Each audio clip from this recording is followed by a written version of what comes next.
Jumat 8 Januari 2010 sekira pukul 6 pagi. Manakala hari itu matahari muncul malu-malu. Tampak tergopoh-gopoh seorang pria yang kuyup oleh peluh memanggul lantas membuang sebuah kardus lusuh.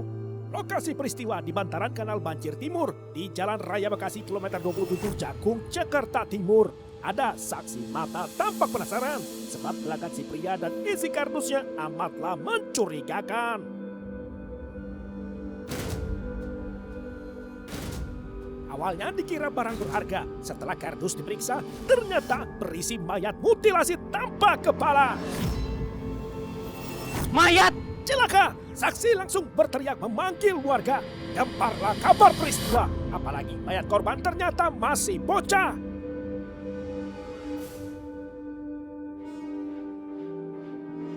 Ciri-ciri khusus mayat korban mutilasi langsung disebarluaskan oleh polisi. Hasil otopsi Rumah Sakit Polri Kramat Jati ditemukan 4 bagian tubuh mutilasi, yakni kaki selutut, paha sepanggul, bagian dada, serta lengan. Sungguh biadab sekali. 9 tahun diperkirakan usia korban. Bocah lelaki dengan 120 tinggi badan. Adapun ciri khusus yang dominan, terdapat bekas luka di lengan kanan. Ibarat mencari jarum dalam tumpukan jerami, akan terungkap identitas bocah si korban mutilasi. Hatta, datanglah sepasang suami istri Indra dan Nur Hamida. Kalau terbawa emosi terlara-lara, mereka begitu meyakini bahwa Ardiansyah putra bungsu mereka lah yang sedang dicari polisi. Karena ciri-ciri anak mereka identik dengan ciri-ciri korban mutilasi.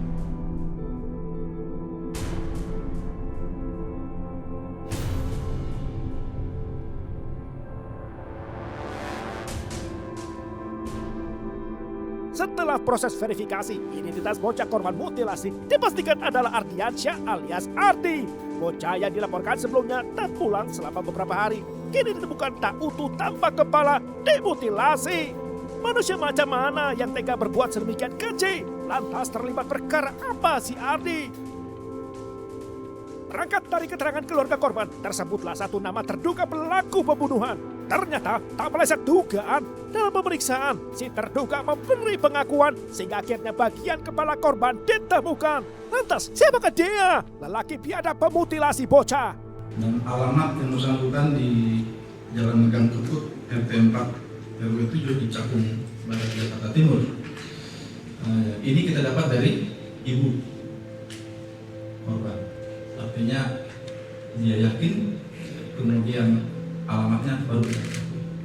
Setelah dilakukan interview secara terus-menerus, kita memperoleh informasi yang terus kita kembangkan oleh penyelidik dikembangkan di lapangan, di mana setelah dikembangkan ternyata kebiasaan korban adalah sering bermain di salah satu tempat di rumah seseorang yang kemudian kita ketahui sebagai tersangka, yaitu seorang laki-laki bernama Bapak Baikuni alias Babe. Dari mana kita dapat info ini? Dari keluarganya, dari ibunya dan adik dari korban mengatakan kami sering di sana dan anak tersebut maksudnya adalah korban sering menginap di rumah itu. Jadi kakak korban pun menceritakan juga beberapa pengalaman yang kurang baik terhadap yang dilakukan oleh pelaku ini terhadap kakak korban. Kemudian dari hasil perkembangan ini, tim penyelidik melakukan penyelidikan di sekitar lokasi rumah tersangka. Jadi di rumah tersangka ini letaknya adalah di gang Masjid Haji Mundari. Jadi kita melakukan penyelidikan di sekitar lokasi terhadap anak-anak jalanan teman-teman korban ini, dan ternyata memang betul kemarin diperoleh informasi bahwa korban Ardiansyah ada di sana. Maksudnya sebelum tanggal 8 teman-temannya melihat bahwa yang bersangkutan ada di sana. Atas dasar keyakinan itu, informasi yang diterima dari penyelidikan di sekitar rumah pelaku ini, maka pada jam 3 pagi tersangka kita tangkap di rumah ini.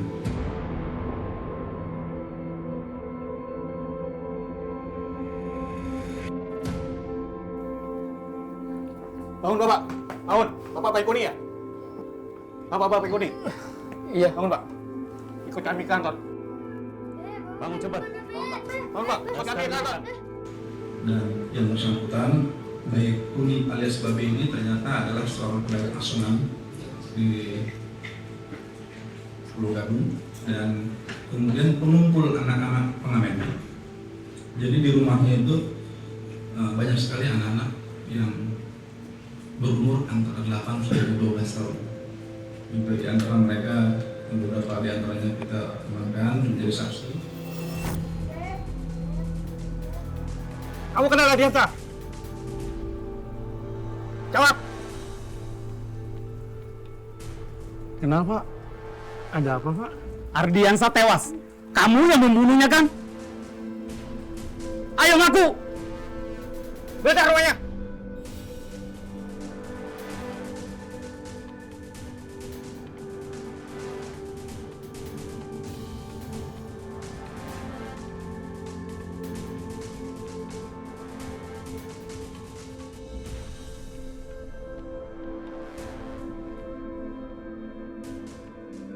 Kecurigaan polisi pun semakin menyala setelah ditemukan sisa potongan tali rafia, 9 golok serta selai baju diduga milik korban. Masih berlepotan bercak darah pula.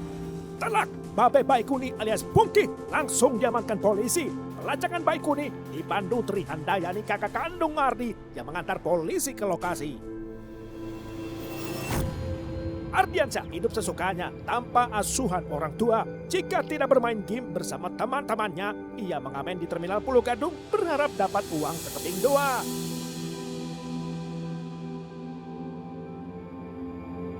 Ardi jarang pulang sebab merasa orang tua tak lagi sayang.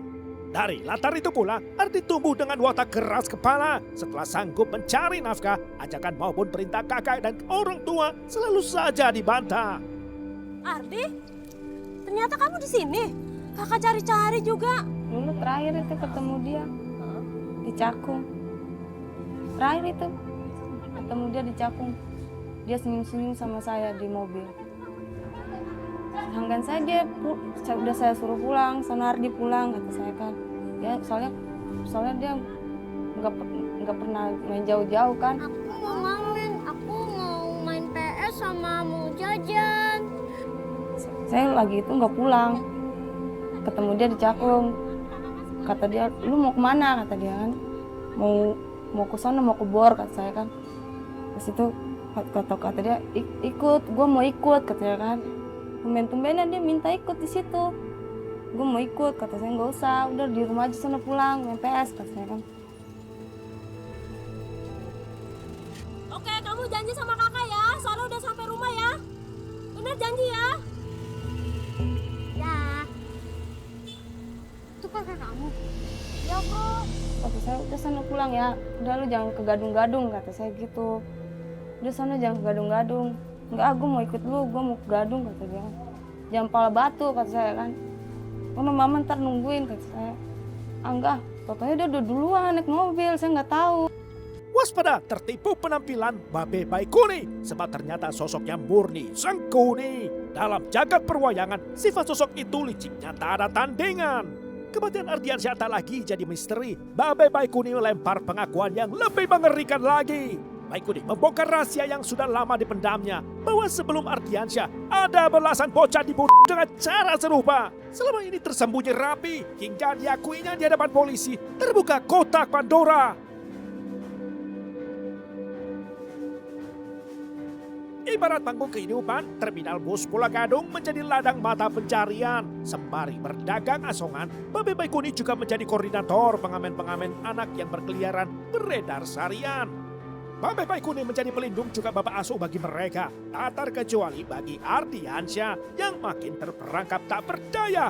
Sebab kemudian terungkap satu fakta keji bahwa Babe Baikuni berahi kepada bocah lelaki. Ardi, kamu dapat berapa? Aku cuma 6.000 be. Coba lihat. Kalau gimana ya, kalau ngeliat anak laki-laki seneng banget dia. Ya. Dielus-elus, disayang-sayang, kadang dibawa ke kontrakan dia, dimandiin. Iya, dikasih makan. Kalau Babe nggak mau dia sama anak perempuan. Maunya sama laki-laki, anak-anak umur 9 tahun, 10 tahun. Dia nggak Berarti mau. sikapnya kepada anak perempuan berbeda dengan sikapnya Iya. kepada anak laki-laki. Seperti apa? Kalau Mbak melihat sikapnya kepada anak laki-laki dan perempuan. Kan dia punya anak angkat, punya anak angkat perempuan. Sampai kuliah dibikin sama dia. Tapi nggak ada apa-apain sama dia. Dulunya ada saya nih, si Muhammad ini, dulunya diincer-incer babe. Sebelum Ardiansyah diincer-incer mulu dia nih sama babe. Diincernya maksudnya gimana? Diajak ngamen atau apa? Enggak, dia diincer mulu, diajak ke rumahnya, Berarti Babe datang dilus-lus. ke sini. Enggak, ke sana PTS sayanya. Saya kan dulu anak itu pernah ngelarang-larang dia. Tapi si Ardinya pala batu. Ketemu babe diam-diam mulu. Berarti udah dilarang dari Iya. pihak keluarga maksudnya. Si Muhammad aja saya tarik mulu dari babe kalau lagi sama babe. Saya ajak ngamen buru-buru daripada dibawa dia ke kontrakannya. Jadi korban pada satu hari sebelumnya itu diajak untuk melakukan hubungan seks. Jadi kita menduga ini ada kelainan perilaku seksual dari tersangka. Ngapain sih, Be? Risik tahu. Udah, kamu terusin aja mainnya, udah. Ali, awas kamu ya. Di. Jadi rupanya korban menolak. Jadi korban menolak dan sakit hati. Ada babe nggak? Ironisnya, Ardi tak pernah cerah sebab dunia bermain anak-anak lebih kuat tarikannya.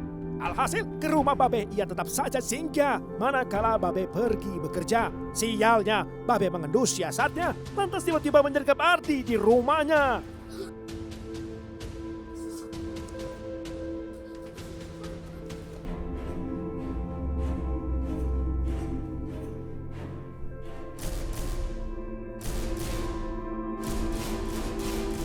Pengembangan penyelidikan menemukan tersangkanya yang dikenal namanya Baikuni yang sekarang dipanggil Bagio. Lalu kemudian dari sana penyidik mengembangkan kasus ini hingga hari ini sudah ditemukan korban sebanyak 14. Ya, 14.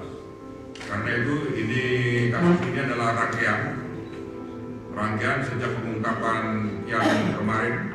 Yang pertama diungkap di Jakarta Timur itu terus mundur sampai ke tahun-tahun sebelumnya dan sampai yang terakhir itu tahun 93.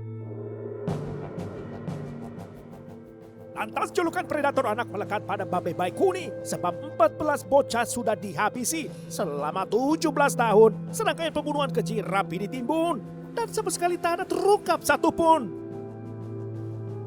Mereka adalah Adit, Ferry, Dolly, Kiki, Irwan Imron, Teguh alias Ardi, dan Arif Besar pada tahun 90-an.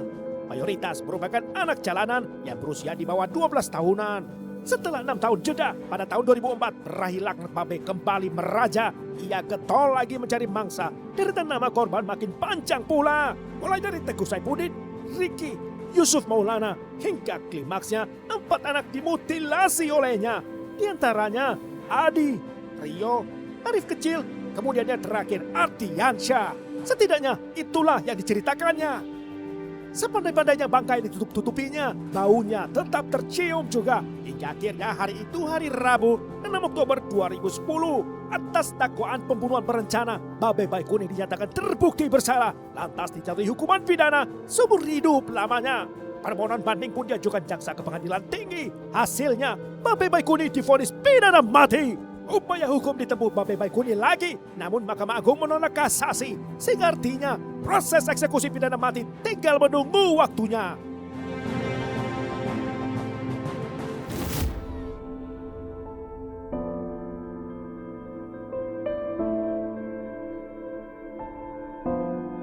Angelin, kamu di mana?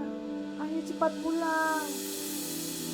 Margaret Christina Magawe kuda gulana sebab si anak darah Angeline putri bungsunya raib entah pergi kemana.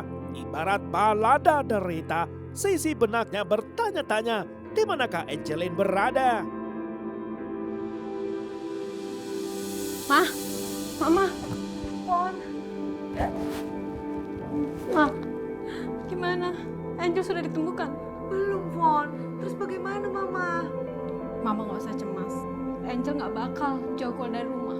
Kita harus nyari, tapi kita butuh bantuan, Ma. Ayo kita cari. Nanti saya akan minta bantuan teman-teman saya di Canur. Kalau sampai besok pagi Angeline tidak ketemu, kita lapor polisi ya. Oke, saya akan cari bantuan lewat Facebook dan saya akan bikin grup pencarian dan saya akan sebarin foto. Semoga ada hasilnya ya, Ma. Amin.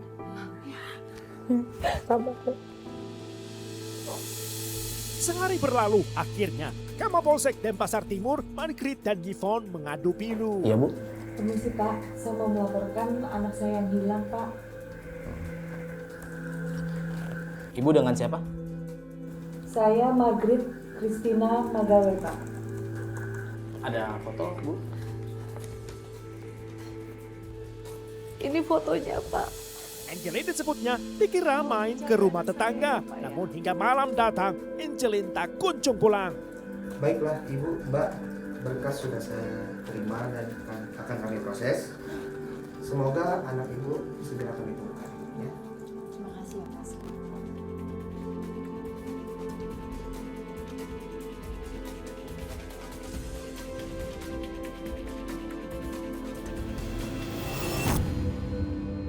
Proses pencarian Angeline gegap gempita dengan poster wajahnya disebar di mana-mana, termasuk di Jagadmaya. Sebuah laman penggemar Facebook buatan Yvonne juga jadi media penyiar warta. Bahkan layaknya sayembara beradia, disebut duit 40 juta rupiah bagi sesiapa penemu sang bocah. Nasib anak perempuan 8 tahun tak tentu rimba. Lantas saja peristiwanya membetot perhatian orang sekujur Indonesia. 3 pekan lebih, keberadaan Angeline tetap jadi misteri. Tak hanya aktivis, bahkan para menteri turut memberi atensi. Sebuah wujud akumulasi simpati, manakala hasil nihil tiada henti.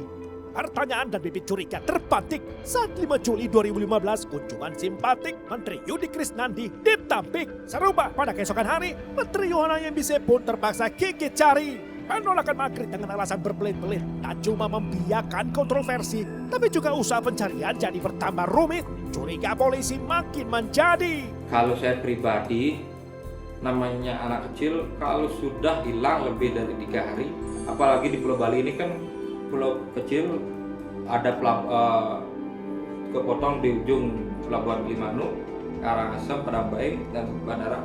Jadi untuk pelaku kejahatan itu sulit untuk keluar Bali itu. Beda dengan Pulau Jawa. Nah, jadi kita sudah setelah laporan sudah di stop di sana, kecil kemungkinan bisa meloloskan anak kecil itu keluar Bali. Makanya apalagi hilangnya sampai 2 mingguan, kita semakin percaya bahwa anak ini sudah dalam keadaan tidak bernyawa lah atau sudah meninggal.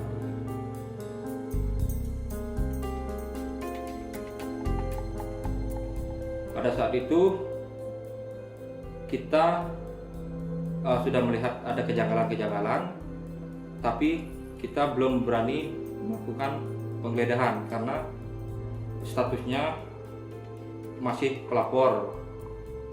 Dan setelah beberapa hari kami unit gabungan itu melakukan penyelidikan, beberapa kali ke TKP dan interogasi gurunya dari Angeline tersebut,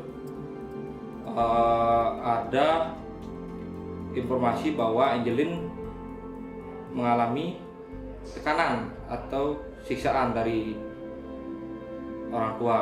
Demikian informasi dari guru dan tetangga-tetangga korban.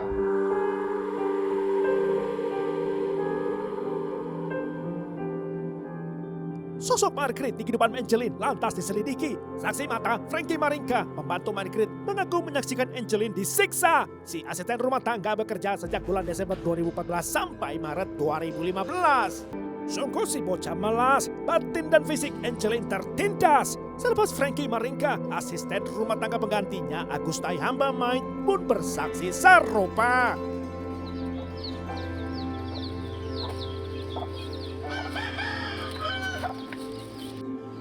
Kalau seharian sih anaknya pendiam sih. Kalau aku sih nggak terlalu apa sama anak ya, fokus sama pekerjaan saja di belakang. Ya, tanda. Sering dipaksa bekerja nggak sama orang tuanya? Sering dipaksa bekerja nggak sama orang tuanya? Ya kalau bekerja sih sering. Oh gitu. Itu kapan punya? Pagi, siang atau malam? Pagi sama sore. Oh gitu. Ya. Jadi dia sekolahnya siang kan? Ya sekolahnya jam 12. Sebelum sekolah kerja. Gitu. Jadi sebelum berangkat sekolah kan itu bekerja ya? Ya bekerja. Pulang sekolah juga demikian? Ya gitu juga pulang sekolah. Oh gitu. Kalau yang abang tahu selain itu apa tentang Ade Angel itu? Kalau selain itu anaknya sih gak pernah kemana sih, main aja dia di sini aja. Gitu. Main di dalam kan nggak di luar? Iya nggak di luar, di depan sini aja, di depan mobil ini. Terus di situ aja. Setelah itu main masuk kembali dia. Oh gitu. Jadi ya, masuk sama ibunya. Termasuk tertutup ya orangnya ya? Iya di dalam di kamar aja. Bang, apa sempat mendengar ada masalah nggak sama ibunya atau sama Aku sama ibunya? Enggak, si Ade Angel sama ibunya. Ya kalau si ada masalah dimarahin sih tiap hari Pak. Setiap hari ya dimarahinnya. Itu ya. Sempat dipukul nggak? Kalau itu sih kurang, kalau marah pernah. Oh sering ya? Ya. Kelihatannya tempat ini sangat mencurigakan. Betul. Dan baunya juga seperti kayak bau busuk bangkai. Betul. Coba kita cari. Baik.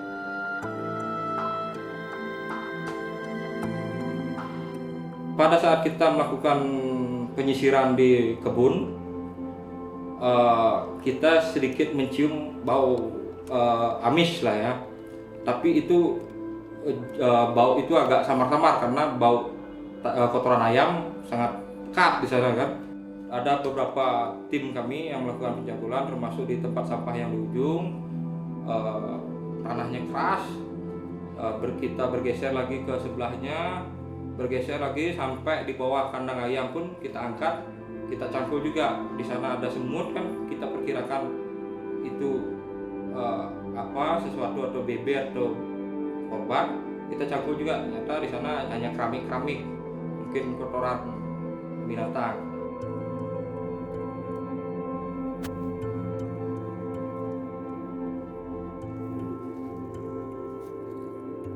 Komandan. Siap. Saya melihat sesuatu mencurigakan. Sepertinya ini kayak spray. Akhirnya karena udah semakin gampang tanah itu gembur, saya cobalah garuk pakai tangan. Kelihatan ada kain, kita garuk, saya lihat ada kain putih itu, saya tarik, pas saya angkat, kayak narik singkong itu kan, saya angkat, brak, lebarnya ya sekitar kurang lebih setengah meter lebih ini diameternya kan, lingkarannya itu. Saya angkat, tanah keangkat semua, brak. Kuburannya itu rendah sekali lah, sekitar paling 1 meter kurang gitu. Makanya saya gak angkat tuh, langsung naik. Saya udah merinding, saya buka, brak. Saya buka ikatan kain, saya ngelihat udah ada rambut, wah saya udah lihat, wah kurang ajar. Tim yang lain langsung nelpon ke ini, ke Kasat waktu itu, melaporkan bahwa Angeline sudah ditemukan tapi dalam keadaan sudah menjadi meninggal. Meninggal itu kapan?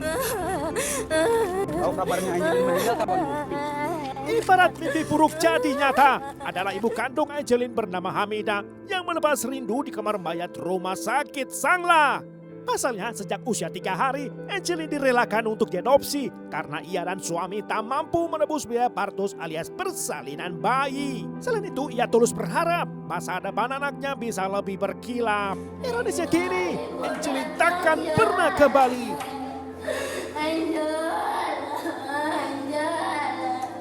Buka pintu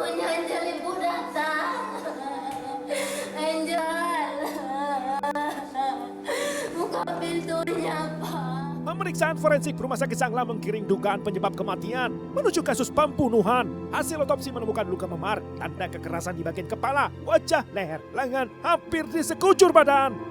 Jadi kalau penyebab pasti kematian korban itu adalah kekerasan pukul pada kepala dan wajah yang menyebabkan pendarahan di otak. Ada tanda-tanda kekerasan? Iya. Jadi kita menemukan ada tanda-tanda kekerasan. Jadi hampir pada seluruh tubuh ada tanda kekerasan tumpul. Jadi ada luka-luka memar. Jadi di daerah wajah, leher, kemudian juga anggota gerak atas dan bawah, serta ada satu luka yang khas, itu adalah luka karena suntan rokok atau sigaret burn. Tabir misteri kematian Angelin menuntut jawaban. Pihak penyidik terus didesak publik. Mesti segera ada yang dibidik. Bolak-balik, polisi memeriksa rumah Margaret. Sampai-sampai tim utusan Pusat Laboratorium Forensik Polri didatangkan khusus ke Bali. Sementara sinyal praduga kian mengarah pada si asisten rumah tangga Agustai dan Margaret juga.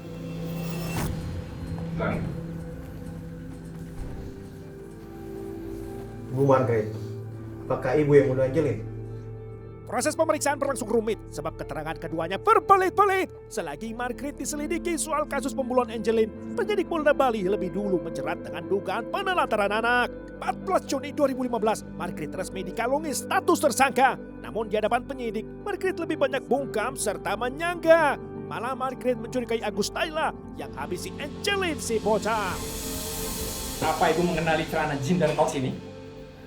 Ini kami temukan bersama jenazah Angelin. Ajar, ini celana jeans dan kaosnya Agus, Pak.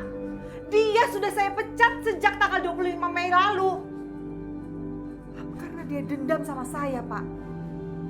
Saya memang sudah curigai dia. Selain alat bukti, polisi kejar pengakuan untuk akhiri kebuntuan. Entah terdesak atau ketakutan, Agustai terus gonta-ganti keterangan. Penyidik cek dan cross-check fakta. Keterangan para saksi juga dipelajari saksama. Hingga kesudahannya, Agustai buka mulut bahwa Margaret lah pelakunya. Angelin, dasar anak gak tahu diri. Ya ampun, Bu, jangan Bu, kasihan Angelin.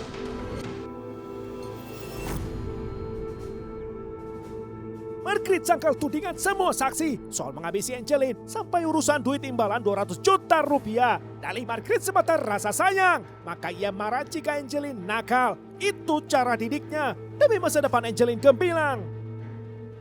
Margaret balik menuding bahwa Agustai bersaksi dusta lantaran ia bolak-balik ubah keterangan dan memojokkan dirinya. Versi Margaret, saat kejadian, Margaret sedang menonton televisi. Agustai ditanya, sebut Angelin pergi keluar rumah meminjam pensil. Jelang petang, ia pun pergi mencari Angelin ke penjuru rumah, lingkungan, lalu akhirnya lapor polisi. Baca pledoinya, lagi bercucur air mata. Margaret merasa difitnah, sehingga tuntutan hukuman seumur hidup dialamatkan jaksa kepadanya.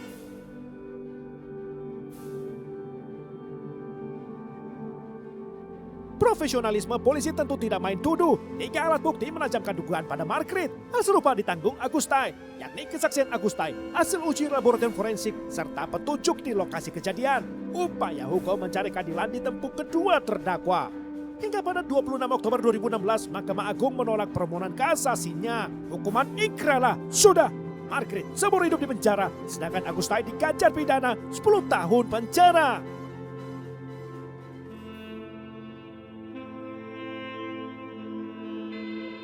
Tidaklah ada kejahatan yang sempurna, kebenaran pasti tersingkapurna. Rajapati Angelin, riwayat pola kekerasan berkedok disiplin. Rahajang memargi Angelin.